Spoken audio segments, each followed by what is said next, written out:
to New York City, where police have placed an officer on modified assignment and ordered an internal affairs probe after former tennis star James Blake says he was slammed to the ground and handcuffed. Blake was mistakenly identified as a suspect in an identity theft case that police were investigating.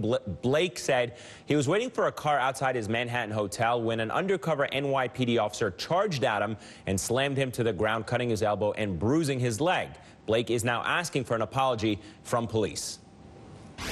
It shouldn't have happened, and it's something that we'll deal with the police, and we'll find out what they have to say internally, and hopefully there's video of it and people can see what happened.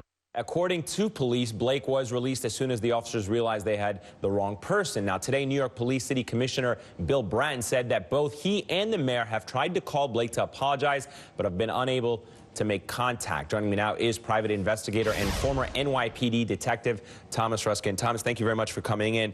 The first question I think on a lot of people's minds is going to be, how does something like this happen? How does somebody like James Blake get taken down? They're not targeting Mr. Blake. They're targeting a person who may be guilty of committing a crime. And from what I understand, which is no more than the viewers are understanding from the news reports, he was pointed out as talking to a man who was a suspect in this crime.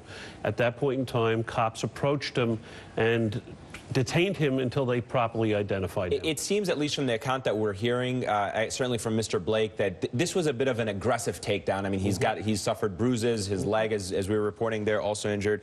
Is this standard procedure? I mean, the fact that they weren't 100% sure of this person, is this the way you take somebody down on the streets in New York? It seems to me that it was a little bit of overzealousness on the officer, but I don't know what happened at the time.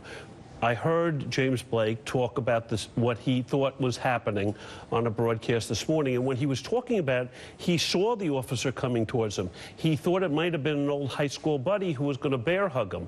We don't know what Blake did as the officer was approaching him, and the officer in a split second may have made a determination, I have to take this guy down, because maybe Blake took a defensive stand thinking this guy was going to bear hug him. So does he deserve an apology, first of all? Well, I think that the mayor and the police commissioner have been trying to contact him for an apology, yes. If he was accidentally or, accidentally targeted for a crime he didn't commit and was handcuffed and detained, of course he deserves an apology. But that's standard police procedure.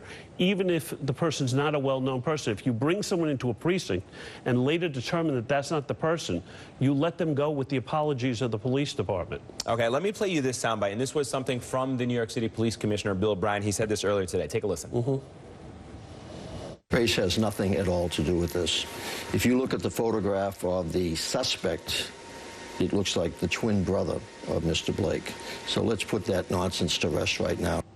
So you hear there saying race is nothing. James Blake said it was probably about excessive force, but also told the Daily News this. In my mind, quote, there's probably a race factor involved, but no matter what, there's no reason for anybody to do that to anybody. Your reaction here? You got an innocent civilian, suggesting that race may have been a factor. New York City Police Commissioner saying race, absolutely not a factor. I don't believe race was a factor in this case. I believe his latter statement that the police shouldn't do this to anyone.